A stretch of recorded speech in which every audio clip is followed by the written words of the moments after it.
పిల్లలు కావాలని మీ కలను నెరవేర్చుకోండి. సంప్రదించండి హెగ్డే ఫెర్టిలిటీ, హైదరాబాద్, తెలంగాణ.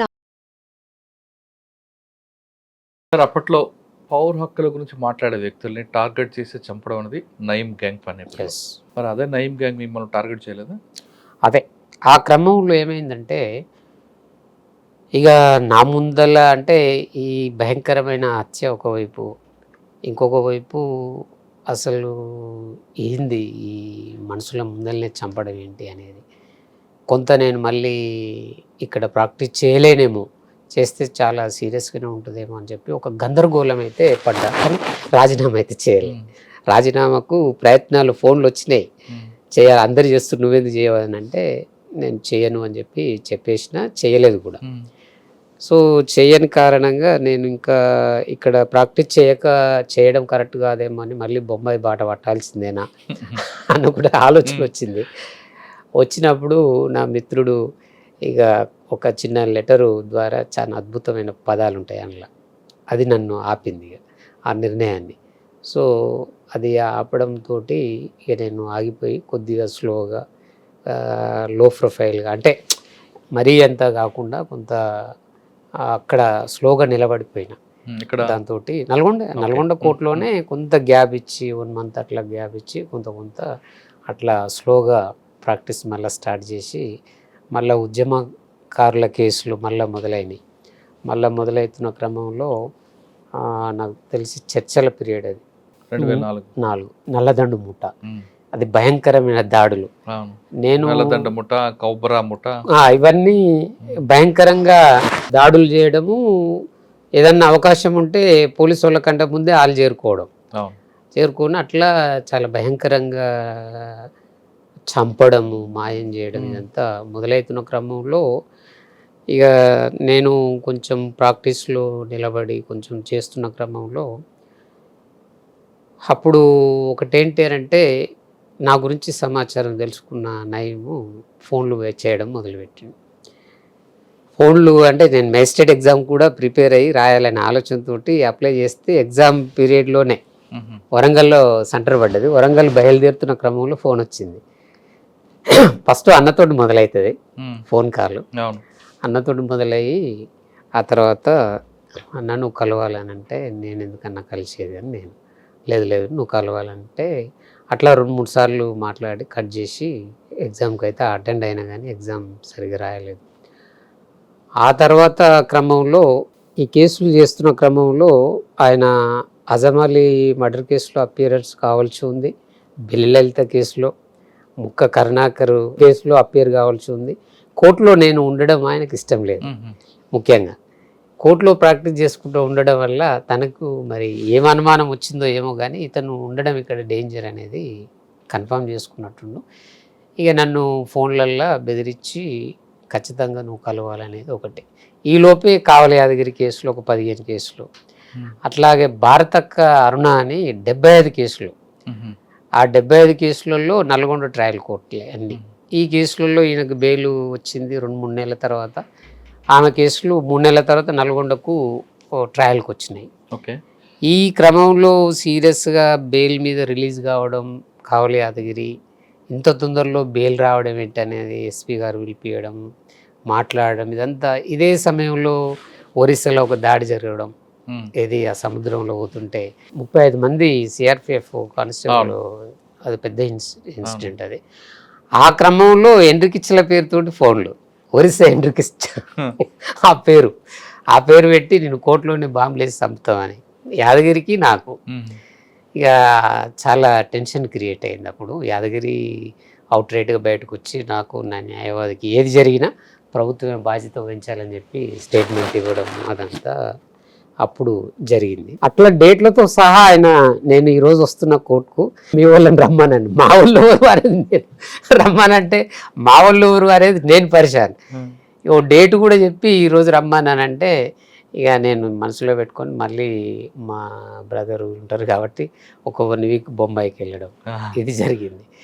ఇంకో వీటిలో మీరు ఆల్రెడీ ప్రామిస్ చేశారు కదా? చేశాను కానీ చూడడానికి వెళ్ళిన మా వదినే మా వాళ్ళు ఉంటారు అక్కడ, ఓన్లీ విజిటింగ్ జస్ట్. okay. అప్పటికి Advocate పిల్లలు వేరే. ఉన్నారు, ఇద్దరు నా కూతుర్లు ఊరు కాబట్టి జస్ట్ అట్లా 1 వీక్ పోయొద్దామని అట్లా వేసిన అనమాట. అచ్చా, ఈయన ఏదో holiday. డేట్ చెప్తుండగా ఆ, ఈ డేట్కు మరీ అంత నిక్కచ్చిగా ఉండడం ఎందుకు, 1 వీక్ అట్లా పోయొద్దామని బాంబే అట్లా వెళ్ళారా? టూర్ వెళ్ళినాను. టూర్ లాగా అనుకో, బాంబే. బాంబే జుహూ బీచ్ అని చూసుకొచ్చారు. కొంత అట్లా తిరిగి వచ్చినాము. అంతే మళ్ళీ ఆ పాత జ్ఞాపకాలకు వెళ్ళి అడ్డ మీదకి వెళ్ళి ఒకసారి చూసుకొని వచ్చాను. జుహూ బీచ్ వెళ్ళారా? జుహూ బీచ్ చూపించి చూసారా? చూపించు. అది చాలా ఇదిగా ఉంటే చర్చి తిరిగారా? బొరివల్ నుంచి చర్చి ఘాట్ వరకు జూ చేపట్టి అంటారు అక్కడ అవును. సంతకృషి దగ్గర. అది చాలా ఎక్సలెంట్ ప్లేస్. అక్కడ పోవడం ఈ 1 వీక్ అట్లా గడిపి వచ్చేసిన, మళ్ళీ వచ్చేసి మళ్ళీ యథావిధిగా చేస్తూనే ఉన్నా. ప్రాక్టీస్ చేస్తున్న క్రమంలో ఒక సీరియస్ ఇన్సిడెంట్ జరుగుతుంది. అది ఒక మ్యాట్రిమోనియల్ కేసు డీల్ చేస్తున్నా. ఆ క్రమంలో తను ఇన్వాల్వ్మెంట్ అయ్యింది. నేను వైఫ్ ఉన్నా, హస్బెండ్ వైపు వేరే అడ్వకేట్స్ ఉన్నారు, కానీ అక్కడ దాకా పోయింది ఇష్యూ. ఆయన దాకా పోయింది అనేది నాకు కూడా తెలియదు, కానీ నా దగ్గరకు వచ్చిన ఒక మిత్రుడిని ఎత్తుకొని వెళ్ళారు.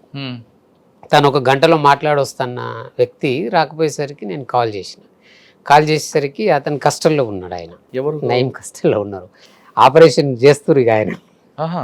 ఆ టైంలో నేను ఫోన్ చేస్తే ఎవరిదిరా ఈ ఫోన్ అని అంటే, దర్శనం పవర్ హక్కుల సంఘం ఉంది కదరా, ఆడు నీకెట్లా తెలుసురా అని చెప్పి ఇక టార్చర్ భయంకరంగా.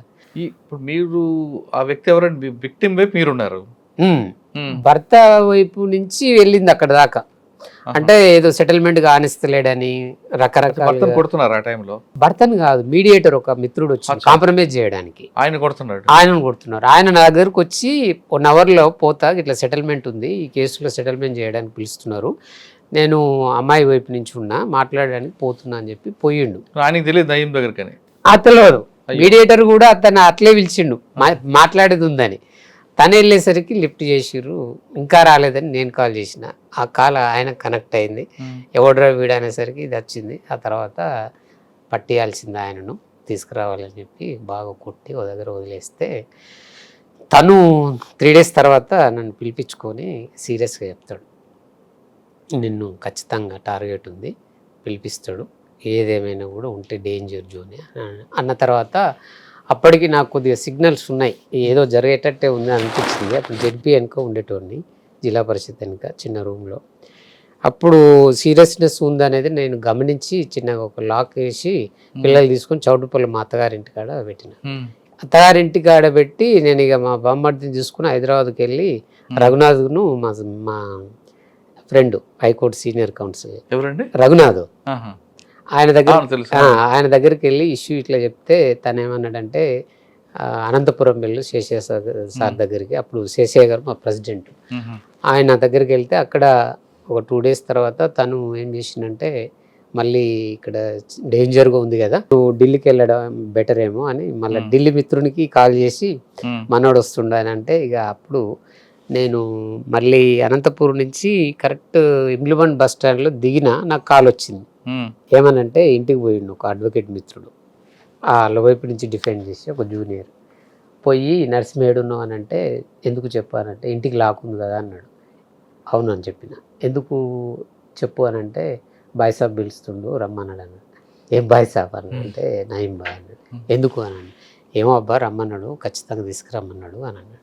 అంటే నేను లేనని చెప్పు, ఆల్రెడీ నల్గొండ వదిలిపెట్టి నేను వెళ్ళిపోయిందని చెప్పు, నేను లేనబ్బా. కాదబ్బా నువ్వు రావాలి ఖచ్చితంగా అని అన్నాడు. నేనైతే ఆల్రెడీ లాకేసి నల్గొండ వదిలిపెట్టే వెళ్ళిపోయినా, లేను కాబట్టి ఇదే చెప్పు అని అంటే, ఇక తర్వాత చెప్పిండట. కానీ తను కూడా హైదరాబాద్కి వచ్చినప్పుడు దగ్గర కలిసినప్పుడు చెప్పిండు, నువ్వు ఆ రోజు రాకపోవడమే బెటర్ అయింది, వస్తే నేను కూడా నీకు గ్యారెంటీ ఇచ్చేటోని కాదని. అట్లా నేను ఢిల్లీకి వెళ్ళి ఒక 1 నెల రోజులు ఉన్నా. చంద్రబాబు నాయుడు ఓడిపోయి రాజశేఖర రెడ్డి చర్చల సందర్భంలో ఆయన గెలిచిన తర్వాత ఈ చర్చలు ఇదంతా వాతావరణంలో మళ్ళీ నేను హైదరాబాద్కు వచ్చి, హైదరాబాద్లో టీవీ టవర్ దగ్గర ఒక రూమ్ తీసుకొని నల్గొండకు షిఫ్ట్ అయ్యి, నల్గొండ నుంచి హైదరాబాద్ షిఫ్ట్ అయినా హైకోర్టులో ప్రాక్టీస్ చేద్దామని. సో టీవీ టవర్ పైన ఒక ఇల్లు తీసుకొని ఉన్న క్రమంలో ఇక నాకు హైదరాబాద్ కూడా సెట్ కాలేదని తెలిసింది నాకు. ఎందుకనంటే ఆ సీనియర్ ఆఫీసు లేదు, చిన్నపిల్లలు మెయింటెనెన్స్, ఇదంతా ఒక ఆఫీస్కి వెళ్ళినా కానీ అంతా నాకు ఇన్కమ్ సోర్స్ అనిపించలే. అనిపించకపోయేసరికి నేను ఇక మా రఘుకు చెప్పిన, రఘునాథ్కు, నేను మళ్ళీ సెట్ బ్యాక్ వెళ్ళిపోతా, హైదరాబాద్ నాకు సెట్ అయ్యేటట్లేదు అంటే, ఉండబ్బా చూద్దాము అది ఇది అని అన్నాడు. ఇక ఓ రోజు నేను వెళ్ళిపోతాను అంటున్న క్రమంలో ఇద్దరం హైకోర్టుకు పోయి రిటర్న్ వస్తుంటే వరవరావు దగ్గరికి పోదాం రా అన్నాడు. అంటే ఎందుకు, నేనేం రానాను అంటే బలవంతంగా తీసుకెళ్ళాడు. తీసుకెళ్ళిన తర్వాత ఇది పరిస్థితి నరసింహది అని అంటే సార్ ఏమన్నాడంటే, నేనే వరంగల్ నుంచి పారిపోయి వచ్చినోండి, నల్గొండ నుంచి నిన్ను హైదరాబాద్కు రా అని అర్హత నాకు లేదు, నీ ఇష్టం నరసింహ, పరిస్థితిని అయితే చూసుకో అని అన్నాడు. ఏమక్క మాత్రం చెప్పింది పిల్లలు ఉన్నారు జాగ్రత్త అని. సో నాకు హైదరాబాద్ సెట్ కాలేదని అనిపించింది. మళ్ళీ సమానంతో తీసుకెళ్ళి నల్గొండకి వెళ్ళి ధైర్యంగా ఏమన్నా కానీ, ఇక ఢిల్లీ అయిపోయింది, హైదరాబాద్ అయిపోయింది, ఇక ఉన్నది ఒకటే సోర్స్ నల్గొండ ఏది ఏమన్నా కానీ ఇక నిబ్బరంగా ఖచ్చితమైన నిర్ణయం తీసుకొని ప్రాక్టీస్ చేయడం మొదలుపెట్టిన తర్వాత ఈ ప్రాక్టీస్ నడుస్తూనే ఉంది. భారత కేసులు చేస్తున్నాం. ఆ టైంలో మళ్ళీ ఈ కాల్స్ వస్తే ఇక నేను ఒకటే డిసైడ్ చేసుకున్నాను, కట్ చేయడము వదిలేయడం. ఆ తర్వాత ఇక కోర్టులు బాంబులు వేసి చంపేస్తామని ఇట్లా రకరకాలుగా ఫోన్లు వచ్చినాయి. అయినా కూడా కేవలం బెదిరింపే కదండి, అవసరం అనుకుంటే మనిషి కూడా వచ్చి లిఫ్టింగ్ చేస్తారు కదా. ఖచ్చితంగా ఆయన సిస్టమే అది. తన గురించి చెడుగా మాట్లాడినా, తన టార్గెట్ ఏదైనా పెట్టుకున్నాడంటే లిఫ్ట్ చేయాల్సిందే. లేదంటే మీ ఫ్రెండ్స్ లోనే ఎవరో కొన్ని కోవట్టుగా చేస్తాడు. సో నేను ఎవరితో పెద్దగా ఫ్రెండ్షిప్ నేను మెయింటైన్ చేయలేదు. కోర్టు వరకు, కోర్టులో కేసులు అప్పటికి అజమ్ అలీ అమరత్వం తర్వాత హక్కుల సంఘంగా పనిచేసే పరిస్థితి లేదు, చేయమని కూడా రాష్ట్ర కమిటీ అంత ఒత్తిడి చేసే పరిస్థితి కూడా లేదు. అట్లా అడ్వకేట్గా ఉన్నాను కాబట్టి కోర్టు వరకు, ఇంటి వరకే నేను పరిమితమయ్యేటోని, ఎక్కువ డిస్కస్ చేసేటోని కాదు కాబట్టి పెద్దగా నన్ను లిఫ్ట్ చేసే పరిస్థితి రానియలే. నేను కూడా మళ్ళీ ఎదురేం కాలే. ఇక అట్లా నేను చాలా జాగ్రత్తగా వండుకుంటూనే ప్రాక్టీస్ చేసుకుంటునే క్రమంలోనే భారతక్క కేసులు 75 కేసులు ఆమె కేసులు చేసిన తర్వాత ఇంకా అప్పటికి ఫోన్లు 2-3 వచ్చినాయి, కానీ అప్పటికి నన్ను ఫోన్లు చేసే పరిస్థితికి దాటిపోయింది ఆయనది. అప్పటికే ఆయన పెద్ద పెద్ద సెటిల్మెంట్లు ఆల్రెడీ రాష్ట్ర గవర్నమెంట్, రాష్ట్ర ప్రభుత్వంలోనే పెద్ద ఒక డామినేటెడ్గా తయారై పెద్ద పెద్ద బెదిరింపులు వస్తున్నాయి అనేది అప్పుడున్న వార్తలు అవి. ఇక నాకు ఫోన్లు చేసే తీరిక ఆయనకు లేకపోవచ్చు అనేది ఒకటి చిన్నగా అయిపోయింది. అప్పటికే అది దాటిపోయింది అనేది నాకు అర్థమైపోయింది, తన టార్గెట్ నుంచి దాటిపోయిన అనేది నాకు అర్థమైపోయి నేను సీరియస్గా ప్రాక్టీస్ చేయడం స్టార్ట్ చేసిన.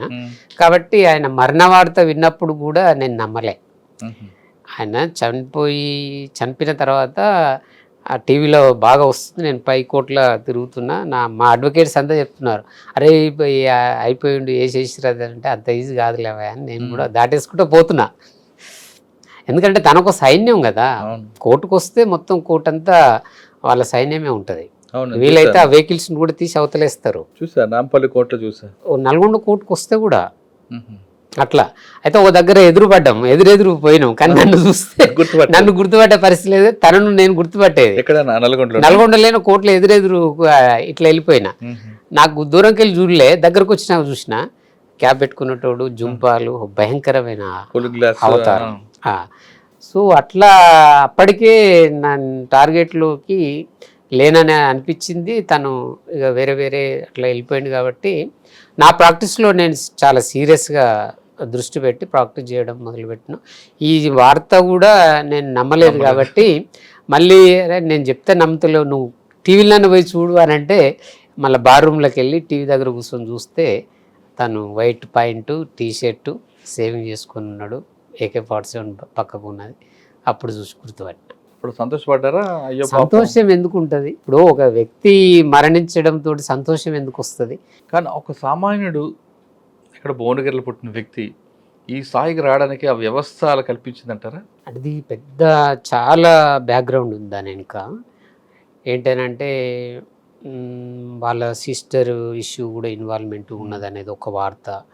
ఆ తర్వాత అప్పటికి పోలీసు వాళ్ళు ఇతన్ని సరెండర్ చేసుకొని తర్వాత ఇన్ఫార్మర్గా మార్చుకున్న తర్వాత తను ఉద్యమంలో కూడా అంతే అగ్రెసివ్గా ఉన్నాడు అనేది వార్తలు, మనం వార్తలు చదివిన ఇష్యూస్ చూస్తే, బయటకు వచ్చిన తర్వాత కూడా అదే నేచర్గా తను తయారయ్యాడు. కాబట్టి అన్ని యాంగిల్స్ ఉన్నాయి. ఒకటి ఏంటంటే పోలీసు వ్యవస్థ తను అట్లా తయారు చేయడము, అప్పుడు ఉద్యమాన్ని అణచాలనంటే ముఖ్యంగా పౌరకుల సంఘంలో పనిచేయొద్దు అని అంటే తనను ద్వారా బెదిరింపులు ఇవన్నీ కూడా ఒక సార్ నెల్లూరులో ప్రసాద్ గారి కారణంగా- హత్య కూడా ఈయనే కదా. అవును, ఈయనే అనేది కాదు కానీ అప్పుడు కానీ ఆ కేసులో ఇప్పటికీ ఆయన ఉన్నాడు కదండి. టైగర్స్ పేర్స్ తోటి అప్పుడు వచ్చినాయి, కాదు రెడ్ టైగర్స్ అని. టైగర్ అని. ఆ కేసులో గిద్దలూరు దీంట్లో ఆయన తర్వాత ఇంకో అనుచరుడు ఆయన ఉంటాడు. చాలా చాలా ఉన్నాయి. మనకు నల్గొండ జిల్లా, తను భువనగిరి ఏరియా కాబట్టి, నేను నల్గొండ జిల్లాలో ప్రాక్టీస్ చేయడం మొదలుపెట్టినాను కాబట్టి ఈ గందరగోళం చాలా ఒకానొక టైంలో పౌరకుల సంఘం కూడా నరసింహకి ఏమవుతుందో, ఏ క్షణంలో ఏమవుతుందో అనేది కూడా ఒక టాక్ జరిగింది.